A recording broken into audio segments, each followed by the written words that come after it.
Conversation with the Atlantean Children of the Law of One.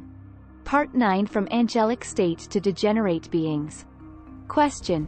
You mentioned the decline of your spiritual essence. Are you the fallen angels?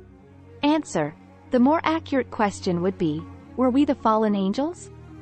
As we've explained, we divided ourselves due to differences in will and desires.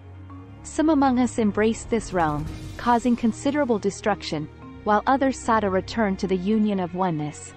Regarding the concept of fallen angels, some of our kind were indeed the fallen angels referenced in ancient writings.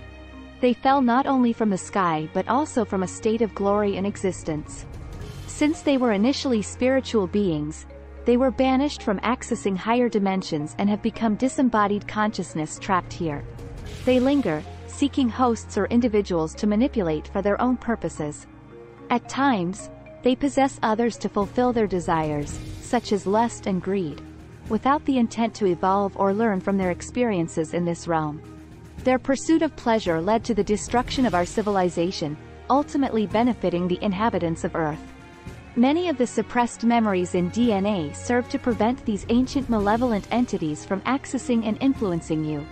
It's essential to remember that in such etheric or spiritual realms, there are various unpleasant entities, lingering ghosts from the distant past.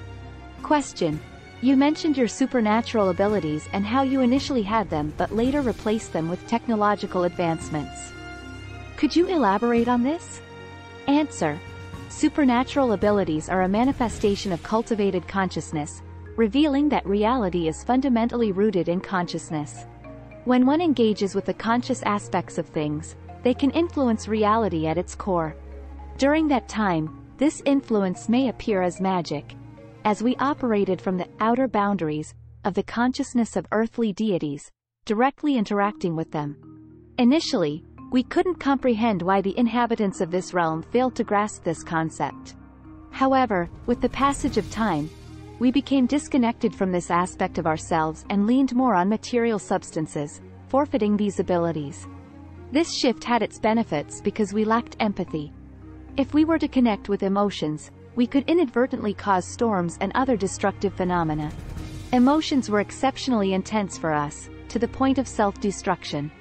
During this period, we found ourselves in the same position as the inhabitants, marveling at how they controlled and mastered their emotions. In a sense, our biological vessels were not as sophisticated, being essentially modified and replicated versions of the native inhabitants of this realm. Thus, to survive in this environment, we needed them more than they needed us, leading to interbreeding. How were your biological bodies different, and how did they come about? The earthly consciousness played a vital role in shaping our biological systems. When we interacted with these earthly consciousnesses, our vibrational frequencies didn't align with theirs. Consequently, we didn't undergo the usual processes for acquiring biological bodies, which are similar to attending different classes as a foundation for graduation. We didn't complete these foundational steps, resulting in the formation of bodies that weren't entirely grounded in this ecosystem. To address this, we replicated the bodies of the native inhabitants of that time, considering them highly advanced biological life forms.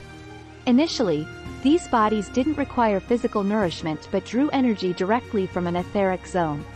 However, this process was time-consuming, leading us to adapt to consuming physical sustenance for maintenance. All these transformations demanded significant persistence and energy to manifest our avatars from the etheric state into physical reality. It is also worth mentioning that this process resulted in the need for human flesh and blood consumption to sustain our avatars in this realm. What about the degenerative beings you mentioned? As some of us descended into this realm, they possessed the ability to assume various forms, and they began experimenting with the consciousness of animals. Due to our unfamiliarity with the lower vibrational frequencies of consciousness in this realm, these beings were overpowered by the intense instincts of the animals they inhabited. This overpowering led to the suppression of their higher faculties, rationality, and reasoning, pushing them further into an animalistic state.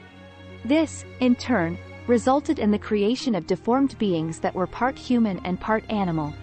At the same time, some of us realized that it was easy to manipulate these human-animal hybrids for various purposes. Unfortunately, This development hastened our decline because our unity was disintegrating. We could no longer return to a state of unity with oneness. Instead, we were stuck together, attempting to compensate for these shortcomings with inventions and creating rules and structures to mend what was already broken. As a result, these human-animal hybrids became our servants. They were physically strong but lacked higher rational capacity, making them easy to command and control. Others among us were strong in higher faculties but biologically weak and frail. Thus, minotaurs, centaurs, and similar beings were the products of this long-forgotten experiment.